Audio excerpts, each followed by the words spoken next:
giving you an opportunity to get the full story from the people who tell it best. This is Mediacom News Leaders. Hello everyone and welcome to Mediacom News Leaders. Thanks for tuning in. I'm Carol Kelly.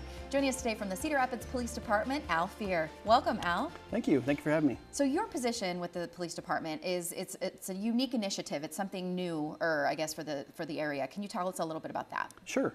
My position was created in the fall of 2015 in response to all the heroin overdoses we were having in eastern Iowa.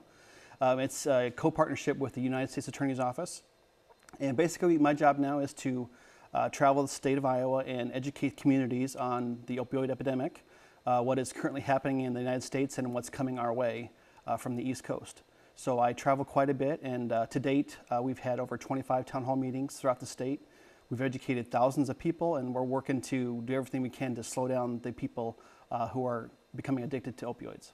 And congratulations are in order. There's a bill that was just passed. The governor Yes. passed. Tell us a little bit about the opioid Opioid Bill. Yeah, sure. As part of my job, I spent a lot of time at the Capitol in Des Moines, and this last a week ago Monday, Governor Reynolds signed the Opioid Bill, which now will make the prescription monitoring program mandated to be used by all prescribers, which will stop the doctor shopping that happens throughout the state, as well as gives us an idea of who we can help who are struggling with addiction.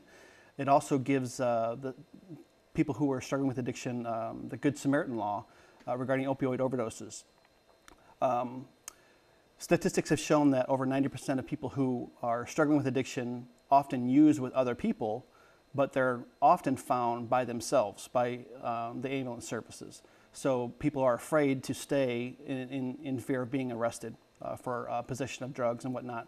But the Good Samaritan law will give them immunity from possession of controlled substance and possession of drug paraphernalia, as long as they are doing life-saving efforts to help keep the person alive.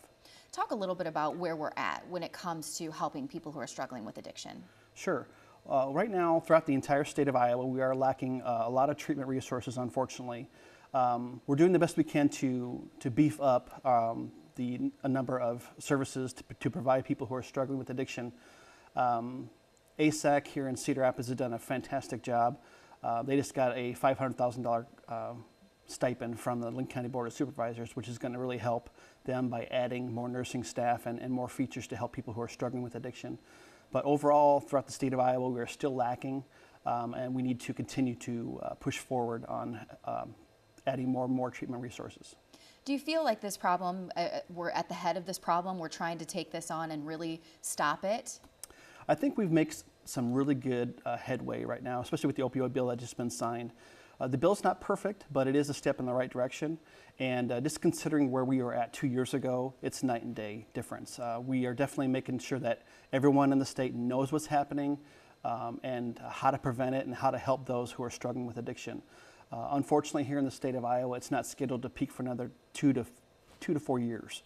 So at least we have word ahead of what's actually coming, so we know what to expect now. You're also helping work with a community group, Crush of Iowa. Tell us about that. You bet. In 2016 in April, we started a group called Crush of Iowa. Crush stands for Community Resources United to Stop Heroin. It's basically an effort for community members to come together to work toward a solution of addiction. Crush supports people who are currently struggling with addiction, as well as parents who have lost loved ones, counselors, law enforcement, healthcare providers. We all come together and work toward a solution in various communities throughout the state of Iowa. And tell me exactly how that works, or how if someone were interested to join this group, how they could do that. Sure. We have a Facebook page. It's facebook.com/Crush of Iowa, also crushofiowa.com. We have support meetings twice a month here in Cedar Rapids on the first and third Wednesdays of the month at Mission of Hope, located at 1700 B Avenue, Northeast Cedar Rapids.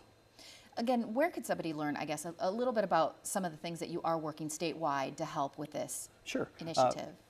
Crushofiowa.com. You can find everything there. Great. Well, it's always a pleasure. Al, thank you for joining us. Thank you so much. This has been Mediacom News Leaders, your opportunity to get the full story from the most reliable sources exclusively on Mediacom News Leaders.